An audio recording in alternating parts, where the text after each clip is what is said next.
condition is deteriorating. What says Dr. Fuller? It's his patient after... He... Oh, of course. Mr. Blake, can you hear me? There's nothing. Very well. 30-year-old subject. Severe hypothermia. Erythematous papules around the eyes and eardrums. Necrosed palpebral tissue. Lord, this smell. His skin shows abnormal loss of color and seems dried out. He's totally dehydrated. His fingertips and toes seem to feature a slight ring under the skin, tender at the touch, slightly sticky. Severe malnutrition. Swollen abdomen with traces of petechia. Doesn't seem like an edema. Slight protuberances seem to indicate the presence of a foreign body. So, Doctor, an opinion? I'm not sure I have the necessary knowledge to treat this man. Don't say that. You're our most worthy doctor after Dr. Fuller. Some of his symptoms are beyond my comprehension. What did you find? Did you examine his abdomen? It would seem there's something inside. He hasn't eaten in days. Are you certain it's not an edema? No. Can't you recognize an edema? Pushing with your finger won't leave a trace. And look at these bumps. It's not like he could be pregnant. Whatever it is, this man has something inside him that shouldn't be there. We should operate on him at once. Dr. Fuller said not to worry, that the edema would go away by itself. You know, I'm not sure Dr. Fuller is telling the truth. In spite of the muscle contractions, his arms seem limp. Yes. They can't have decalcified, not at this rate. And yet, if there is a bone in this arm, it's softer than that of a newborn baby. What about his cranium? It's soft at the touch. It does seem like the skull of a baby. Look at these sticky rings growing at his fingertips. What can be happening? I'm sure you'll find an explanation. You have to. I see signs of hypodermoclysis, but he's still dehydrated. When was his last IV? He's constantly under perfusion. I've even gone beyond the recommended dose to no avail. And you won't believe me, but when we bathed him earlier... He seemed to feel better? Yes. Like he needs an aquarium, not a perfusion. But that doesn't explain his condition. I almost don't believe it myself, but these symptoms are not those usually associated with the human species. What do you mean? Don't tell me you believe in extraterrestrials. No. This poor man is from our world, all right. But his body is undergoing unnatural mutations, and this transformation is killing him. His body simply can't cope. Where could he have gotten such an infection? I pray that it's not here. Dr. Colden, may I know what you're doing to my patient? What I'm doing? How about what you've done to him? Let us calm down, my dear Marie. I don't appreciate your tone, nor your insinuations.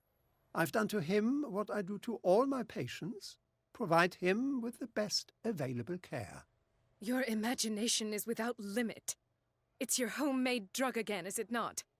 Those people are not your guinea pigs. There, there. What have you seen to put you in such a state?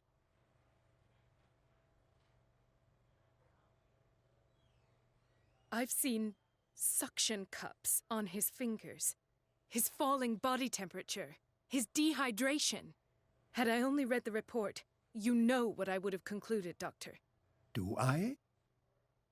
Tell me anyway. I'm curious.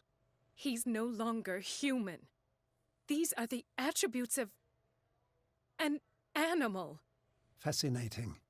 An animal, you say? Could you be more precise? Cephalopod, perhaps? This amuses you. Your reaction does. I know your thirst for knowledge, Doctor. It's your innocent worries for this man that have you overreacting. For this man, and the others whose medical files you've been hiding. I have to protect my discovery. These people owe me their life, but the world isn't ready yet. It will be, in time. I will not let you do this. You disappoint me, Marie, but I still have hope you'll one day share my point of view. In the meantime, take care of your own patients and try not to forget who you're dealing with. Was that a threat? What did he mean? It was a warning. Dr. Fuller is this institution's founder and one of our profession's most influential voices. My word is of no weight against his. If I continue to protest, I will only ruin my reputation and career. It's scandalous. Can't we do anything? Is there no evidence of his crimes? Oh, that evidence exists. I'm sure of it. I need to find the missing medical files. And where would you find those? In his office? What if you get caught? I'd rather not think about that. I'm counting on your discretion. Of course, Doctor. You can count on me. I'll keep mum.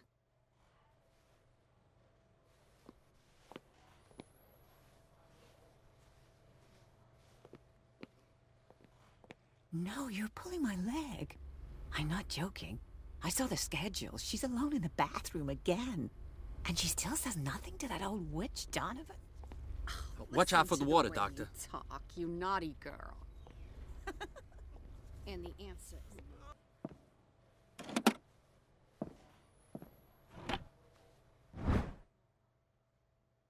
The key to the boiler room. All I have to do is shut off the water and hope Donovan takes the bait.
I can't shut this with my bare hands. I need a tool.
I feel guilty about Elizabeth, but I need the diversion.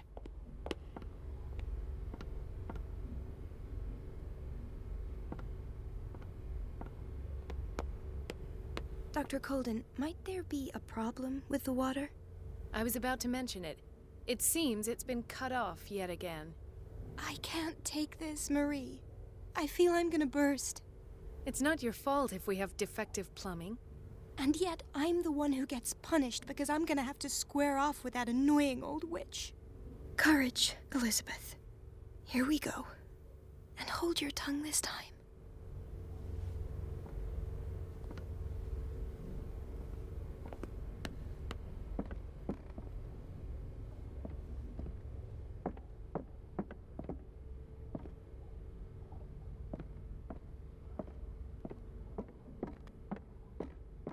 At last. The missing files must be hidden here.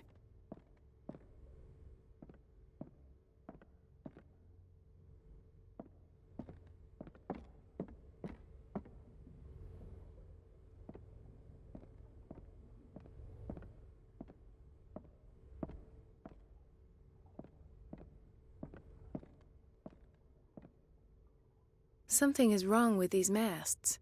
It's some sort of puzzle.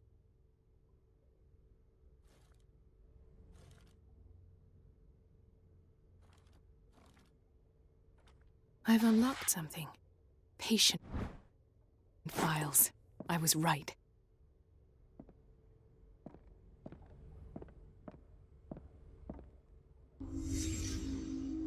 Conclusions. Session number 17. Patient? Sarah Hawkins. The patient appears to This have finger finally belonged to a accepted the woman. illusory nature Why keep of it what here? she calls the mythos. It goes without saying that these peculiar delusions are the price that comes with her exceptional gifts.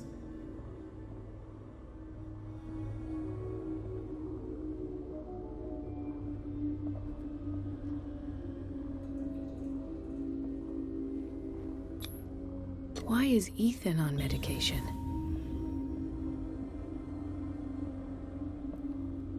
Why does Dr. Fuller write psychological reports about Sarah Hawkins? At first, I presumed that her blood was the key. But I found nothing to explain Mrs. Hawkins' abilities.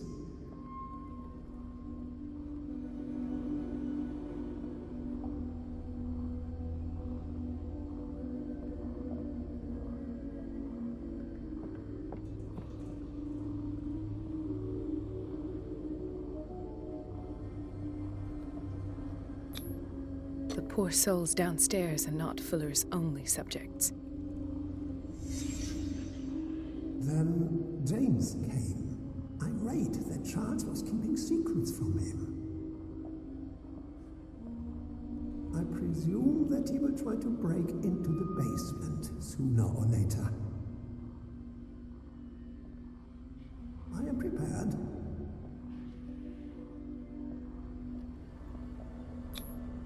Hawkins, Fitzroy, and Fuller. What is the connection between these three? It is fortunate that I had the presence of mind to set the morgue in the basement. When all the fuss about the Hawkins incident finally comes to an end, I will dispose of her belongings. In the meantime, they must remain hidden in plain sight. Of course. Sarah Hawkins is the connection.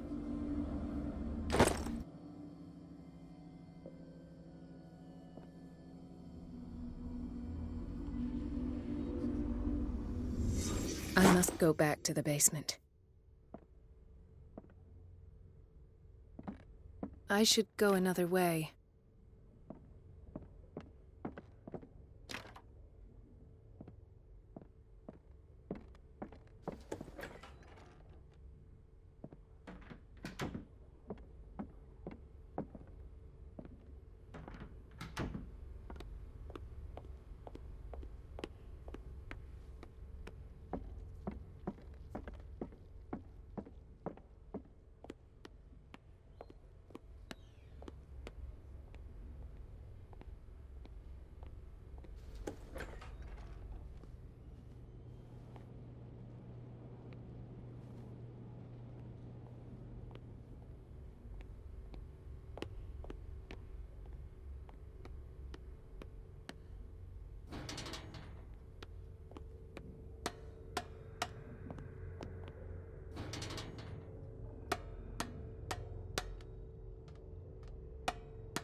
Ah, now that's the Marie that I know.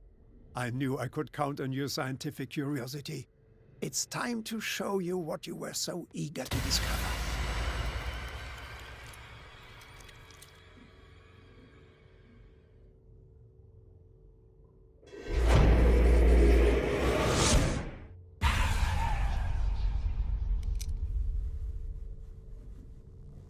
If you're gonna shoot me, at least have the decency to look me in the eyes. Turn around. Slowly. Talk, filthy thief! Or I swear I'll shoot!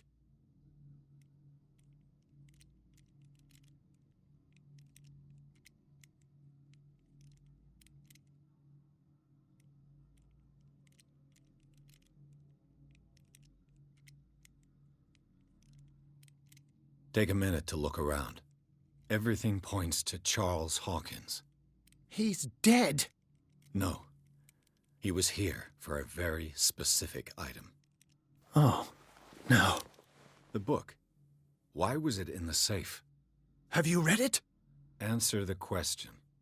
How foolish of you. Now you won't be able to escape his will. What did it show you?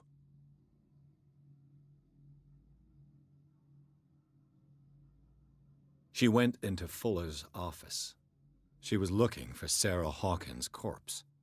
Sarah Hawkins, you say? Let's go back to the start, shall we? Whose life did the Necronomicon choose to show you? Dr. Colden. She was at the Riverside Institute. She's in danger. I have to go. Wait! No one knows the occult better than me. You might need my help. All right. All right. I might need you after all. Perfect. Let's meet later at the Hawkins mansion. Now go! Rescue the doctor! Thank you, Drake.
I pray that Colden is really here and alive.